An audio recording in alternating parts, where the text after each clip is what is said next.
사람 중에는 100살 넘게 장수하시는 노인분들도 계신데 동물은 많이 살아봐야 10에서 20년이더라고요. 왜 그런 거죠? 안녕하세요. 지식틀치기입니다. 먼저 답변 드리기 전 이미지 저작권상 화면과 음성이 고르지 않은 점 양해 바랍니다. 영상을 끝까지 시청해주시고 좋아요 한 번씩 눌러주세요. 영상을 만드는 사람에게 큰 힘이 됩니다. 답변 드리겠습니다. 동물의 수명 사람은 동물의 일종이다. 그래서 사람의 수명을 문제 삼을 때 먼저 다른 동물들의 수명과 비교하게 된다.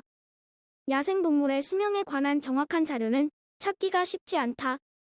대체로 수명이 긴 동물은 다음과 같은 조건을 갖추고 있다. 먼저, 몸집이 크다. 그리고 성숙할 때까지 시간이 길며 자녀의 숫자가 적다. 이것은 절대적인 조건은 아니며 이 세 가지가 반드시 동시에 갖추어지는 것도 아니다. 그런데 예컨대 쥐보다 오래 사는 사람은 쥐보다 몸집이 크고 성숙할 때까지 시간이 길며 자녀의 수가 적다. 예외는 있을망정 몸집이 큰 동물은 대체로 장수한다. 그 이유를 이렇게 설명하는 사람이 있다. 몸집이 작은 동물은 보통 몸무게에 비해 몸의 겉면적이 넓다. 그래서 체온이 빨리 달아나므로 체온 보존을 위해 칼로리를 자주 보충해야 한다. 따라서 신진대사가 활발해진다. 호흡도 빨라지고 심장도 더 활동하게 된다. 1분 동안 심장이 많이 뛰는 동물일수록 단명한다. 예컨대 우리가 나무를 태울 때 잔 가지가 큰 나무보다 일찍 타버리는 것처럼 일찍 쇠퇴하기 마련이라는 이치다. 그렇지만 이것으로 충분한 설명이 될 것 같지는 않다. 몸집의 크기보다 뇌의 무게가 수명과 관계가 깊다는 관점도 있다. 사람의 뇌는 비교적 무거운데 코끼리는 몸무게 푼수로는 뇌가 가볍다.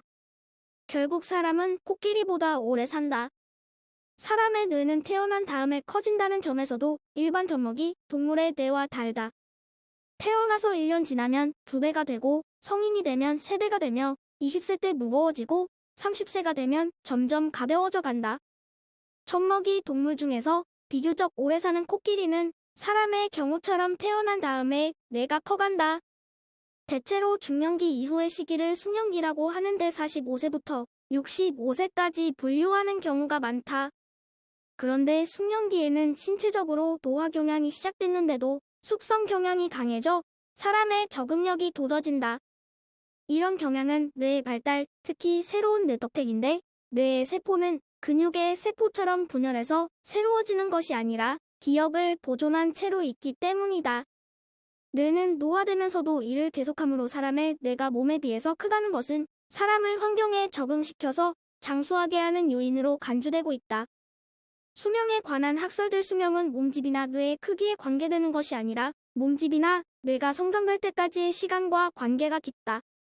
거북은 만년을 산다고 곧잘 일컬어진다. 젖먹이 동물이나 새 이외의 수명은 정확하게 파악하기 어렵지만 거북의 경우에는 기록이 있으니까 만년은 아닐지라도 장수하는 것만은 사실이다. 거북처럼 몸이 언제까지 커질 수 있는 동물은 노화가 빠르지 않지만 몸이 커지고 나서 일정한 성숙을 보이는 동물은 노화가 빠르다고 보는 사람도 있다.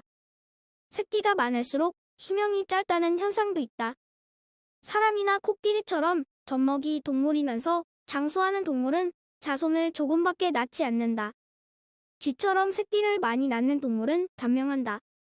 여기에는 생물학적 의미가 있다. 새끼를 많이 낳는 동물이 장수한다면 먹거리가 부족해지는 등 그 종족에게 곤란한 사태가 벌어질 테니까.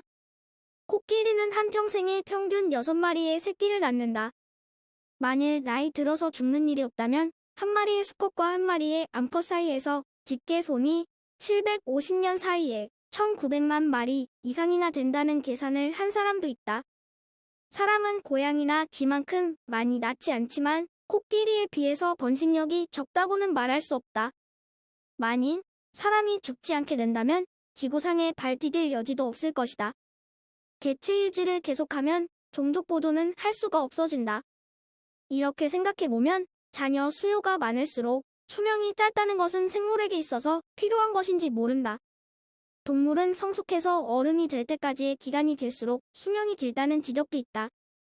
사람의 수명에 관해서 아리스토텔레스의 시대부터 수명은 성숙기에 몇 배인지 궁리되어 왔다. 베이컨은 8배라고 했으며 프랑스의 생리학자 플로랑스는 5배라고 했다. 성장 기간과 수명과의 관계는 쥐를 대상으로 성장을 인위적으로 정지시킨 실험에서 밝혀졌다. 성장이 정지되었던 기간만큼 그 쥐의 수명이 연장되었던 것이다. 근래의 각종 매체에서 사람의 이상적 수명은 120세인 것으로 얘기되고 있다. 아마도 이것은 사람의 성장 기간을 24세쯤으로 쳐서 거기에다 5배를 곱한 수치로 보인다. 지금까지 지식들찍이었습니다.